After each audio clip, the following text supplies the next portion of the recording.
मध्यंतरी केव्हा तरी आशा जपानला जाऊन आली. त्यानंतर दादरच्या बॉम्बे फिल्म लॅबोरेटरीमध्ये एका गीताच्या ध्वनिमुद्रणाच्या वेळी तिची आणि माझी भेट झाली. आशा नेहमीप्रमाणे मजेत गप्पा मारत होती. तिच्या हातातनं काळ्या पांढऱ्या रंगात विणलेली रफियाची एक सुंदर सुरेख चमकदार पर्स होती. मी कुतूहलाने ती पर्स हाती घेऊन पाहिली आणि म्हटलं, किती सुंदर पर्स आहे हो. आपल्याकडे अशा पर्सेस कुठे दिसतच नाहीत. अहो, आपल्याकडची पर्स नाही ती, जपानमधली खरेदी आहे, आशा म्हणाली. पुढे तो विषय तितकाच राहिला. आशाचं गाणं गाऊन झालं. ती घरी जायला निघाली. तेवढ्यात मला म्हणाली, शांताबाई तुमची पर्स बघू बरं. मी माझी पर्स तिच्या हातात दिली. आशाने पटकन आपली जपानी पर्स उघडली. त्यातल्या वस्तू बाहेर काढल्या. माझी पर्स रिकामी करून त्यात त्या भरल्या आणि माझ्या पर्समध्ये पेन, 5-10 रुपये आपल्या पर्समधले टाकले. ती काय करते मलाच कळेना. मी आश्चर्याने म्हटलं, हे काय चाललं आहे? तुम्हाला माझी पर्स आवडली ना शांताबाई? मग घ्या की. अगदी नवी कोरी आहे, मी आजच वापरायला काढली. घ्या ना, मी तुमची पर्स घेऊन जाते. माझं सामान टाकलं मी त्याच्यात. आणि खरंच आपली सुंदर जपानी पर्स मला देऊन आणि माझी जुनीपानी सामान्य पर्स आपल्या हातात घेऊन हसत हसत आशा निघूनही गेली. किती आपुलकीने आणि किती सहजपणे तिने हे सारं केलं. लताबाईंच्या पार्श्वगायनाच्या कारकिर्दीला 25 वर्ष पूर्ण झाली. तेव्हा त्यांच्यावर लता हे लेखांचं संकलन काढायचं असं ठरलं. या ग्रंथामध्ये लताबाईंच्या कुटुंबियांनी पण लिहावं असं आम्हाला वाटलं आणि आशाचा लेख तर हवाच, पण तो मिळवायचा कसा? आम्ही विनंती करण्याचा अवकाश आशाने मात्र ताबडतोब वेळात वेळ काढून स्वतः प्रयत्न करून अतिशय सुंदर लेख लिहून दिला. लेखाचं शीर्षकही तिनेच दिलं, आमचे छोटे बाबा. त्या लेखात आशाने दीदीच्या अत्यंत हृद्य आठवणी सांगितल्या. लेख वाचून मी तर हरखून गेले. तसंच आतून मला अगदी गलबलल्यासारखंही झालं. फार सुंदर लेख आहे हो, मी आशाला म्हटलं. त्यावर संकोचाने ती इतकंच म्हणाली, माझ्या साऱ्या भावंडांवर माझं खूप प्रेम आहे, खूप प्रेम आहे. पण ते असं जाहीरपणे शब्दात मांडायचं म्हणजे जरा अवघडच वाटतं.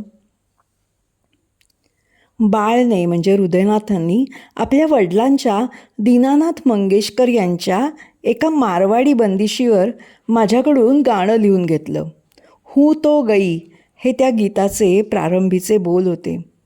त्या चालीवर जीवलगा राहिले दूर घर माझे असं गाणं मी लिहिलं. ते गाणं आशाने गायलं, फार सुंदर गायलं. त्याच्या जोडीला ही वाट दूर जाते हे गझलच्या वजनातलं माझं दुसरं गाणं होतं. तेही तिने भावपूर्ण गायलं. या गीताच्या ध्वनिमुद्रणाची एक आठवण सांगते. चित्रपटातल्या गाण्यांच्या कामांमधून आशाने ध्वनिमुद्रणासाठी सवड काढली. गाण्यासाठी ती हिज मास्टर्स व्हॉईस कंपनीच्या रेकॉर्डिंग रूममध्ये आली. पांढरी रेशमी साडी नेसली होती, पण साडी खाली पावलांवर काठाला फाटली होती. आल्याबरोबर आशा मला म्हणाली, शांताबाई एक काम करा बरं, साडी ना खाली काठावर फाटली आहे. मी पर्समधनं सुईदोरा आणला आहे बरं का, जरा साडीच्या काठाला 4 टाके घालून द्या ना. मला हसूच आलं. हे काय मग ही कशाला नेसलीत साडी? मी म्हटलं. अहो ती माझी लक्की साडी आहे, आशा गंभीरपणे म्हणाली. म्हणून तर मी आज नेसून आले, बाळचं गाणं आहे ना आज. मी रेकॉर्डिंगच्या खोलीत आशाच्या साडीची ती दुरुस्ती करून दिली आणि मग गाणं ध्वनिमुद्रित झालं. साडी खरोखरच लकी असावी, कारण जीवलगा आणि ही वाट दूर जाते दोन्ही गाणी खूप लोकप्रिय झाली. बाळने चाली दिलेली अनेक गाणी आशाने गायली. आरती प्रभू यांची ये रे घना आणि गेले द्यायचे राहून तुझे नक्षत्रांचे देणे ही गाणी ध्वनिमुद्रित होत होती ना तेव्हाची गोष्ट. आशाने त्या दोन्ही गाण्यांमधले भाव, शब्दांचं वजन प्रथम नीट समजावून घेतलं. उच्चारांच्या बाबतीत ती फार चोखंदळ.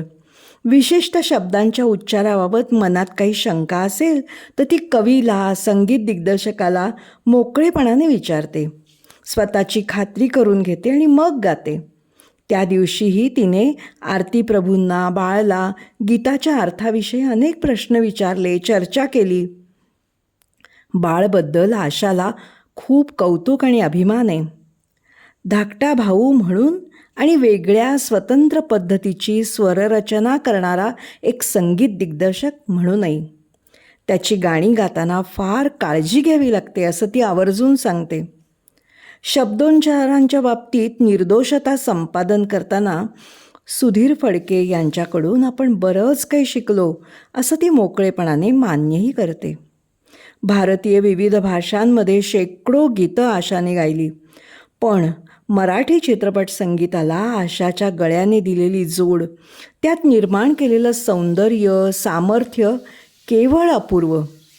नाच रे मोरा आंब्याच्या वनात किंवा मामाच्या गावाला जाऊया यासारखे अवखळ प्रसन्न बालगीत असो, किंवा कुणीतरी बोलवा दाजीबाला किंवा बुगडी माझी सांडली ग अशी ढंगदार लावणी असो, सहज सख्या एकदाच येई सांजवेळी किंवा विसरशील खास मला यासारखी संयत अभिरुचीची प्रणयगीतं असोत, पांडुरंग कांती दिव्य तेज झळकती सारखे ज्ञानदेवांचे भक्तिगीत असो, किंवा काहो धरीला मजवरी राग सारखी रागदारीने अलंकृत झालेली कोठीवरची लावणी असो, प्रत्येक गाण्यामध्ये संगीत दिग्दर्शकाने दिलेल्या सुंदर स्वररचनेला आशाने स्वतःची काही कल्पकतापूर्वक जोड दिली आहे असं आपल्या प्रत्ययाला आल्यावाचून राहत नाही. आशाच्या गाण्यात विलक्षण नाट्य असतं. केवळ उच्चारित शब्दच नव्हेत तर दोन शब्दात तिने सोडलेली मोकळी जागा देखील अर्थगर्भ आणि सूचक बनते. माडगुळकरांनी अनेक गीतं लिहिली आणि ती आशाने गायली, किंबहुना त्यांची सर्वाधिक गीतं आशाने गायली. माडगुळकरांची गीतरचना अप्रतिम खरीच, पण आशाने त्या गीतांना खास आपल्या भावपूर्ण संवेदनाक्षमतेने, रेखीव शब्दोच्चारांनी स्वतःचं असं एक वेगळं कलात्मक परिमाण दिलं आहे, यात शंकाच नाही. माडगुळकरांची गीतरचना, सुधीर फडके यांची स्वररचना आणि आशाने त्याला दिलेली गोड गळ्याची जोड, या त्रिवेणी संगमातून मराठी चित्रपटसृष्टीला अनेक रसपूर्ण गीतांचा लाभ झाला. सुधीर फडके यांनी आशाबद्दल एकदा मोठे मार्मिक उद्गार काढले होते. ते म्हणाले, शिल्पकार पाषाणातून सुंदर मूर्ती घडवतो, तसं आशाने स्वतःवर छिन्नीचे घाव घेऊन त्यातून स्वतःला घडवलं आहे. तिच्या इतकी कष्टाळू कलाकार मी दुसरी पाहिलेली नाही. आशा लावणी फार ढंगदार रीतीने गाते. मराठा तेतुका मिळवावा या भालजींच्या चित्रपटाला लताबाईंनी संगीत दिलं होतं आणि गाणी मी लिहिली होती.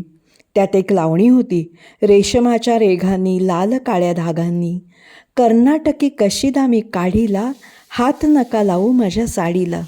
ही लावणी आशाने अतीव नखऱ्याने गायली आहे.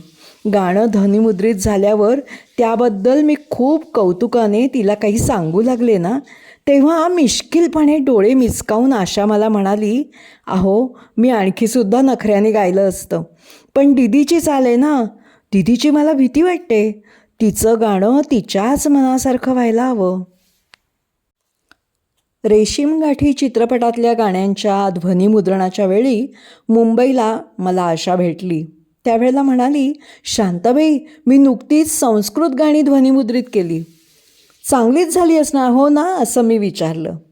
उच्चारांच्या बाबतीत मला जरा काळजीच होती, आशा म्हणाली, पण मी देवसाहेबांच्या बरोबर बसून उच्चार व्यवस्थित शिकून घेतले आणि मग गाणी म्हटली. मद्रासकडे ध्वनिमुद्रण होतं. तिथले लोक एकदम खुश होऊन गेले. त्यांना वाटलं मी काय विद्वान बाई आहे. मी किती तयारी करून गेले होते त्यांना काय ठाऊक. आणि ती हसत सुटली. देवसाहेब म्हणजे यशवंत देव, प्रसिद्ध संगीत दिग्दर्शक. त्यांचे संस्कृतचे उच्चार शुद्ध निर्दोष आहेत. त्यांच्याबरोबर बसून आशाने प्रथम प्रॅक्टिस केली, संस्कृतचे नेटके उच्चार जाणून घेतले आणि मगच तिने संस्कृत गीते ध्वनिमुद्रित केली.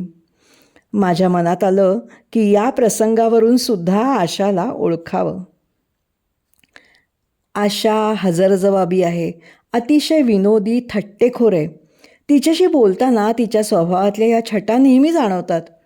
यशवंत देव यांनी शब्दप्रधान गायकी हे सुगम संगीतावरचं पुस्तक लिहिलं.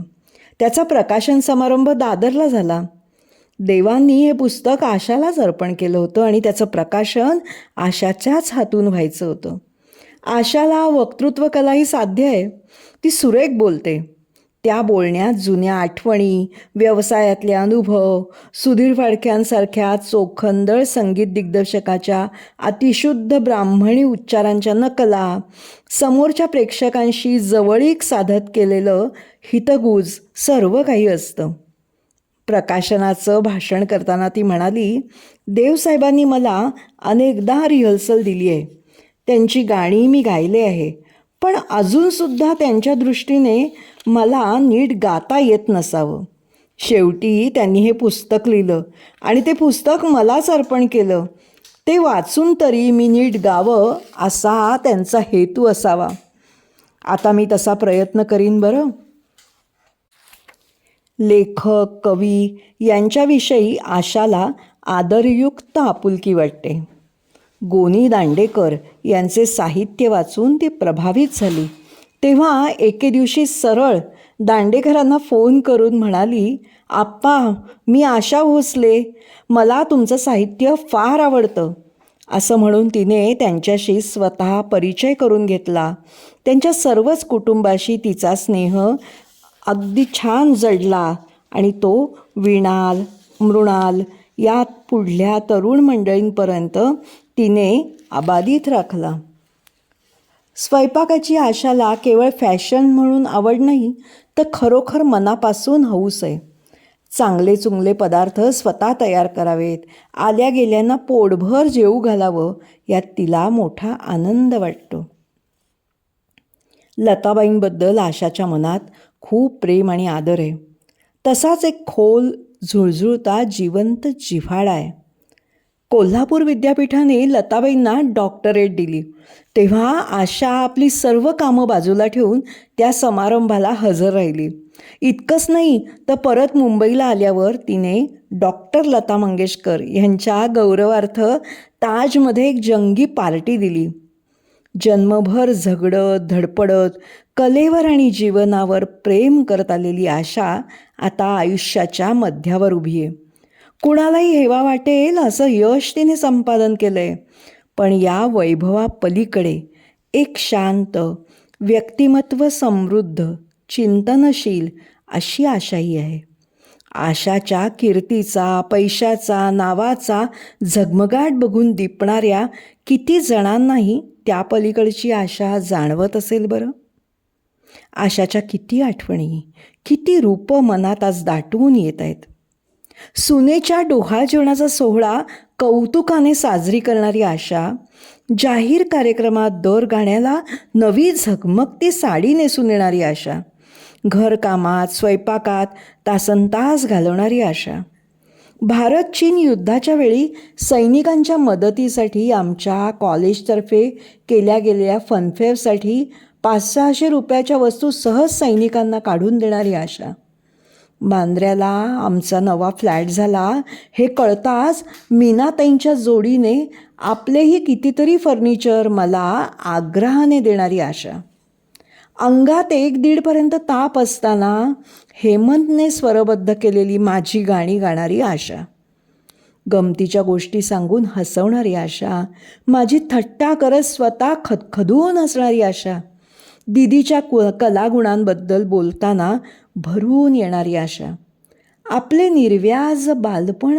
अद्यापही जपून ठेवणारी आशा, सुविख्यात पार्श्वगायिका श्रीमती आशा भोसले यांच्याबद्दल खरंच मला दूरस्थ आदर आहे, अभिमान आहे, थोडीशी भीतीची भावनाही आहे.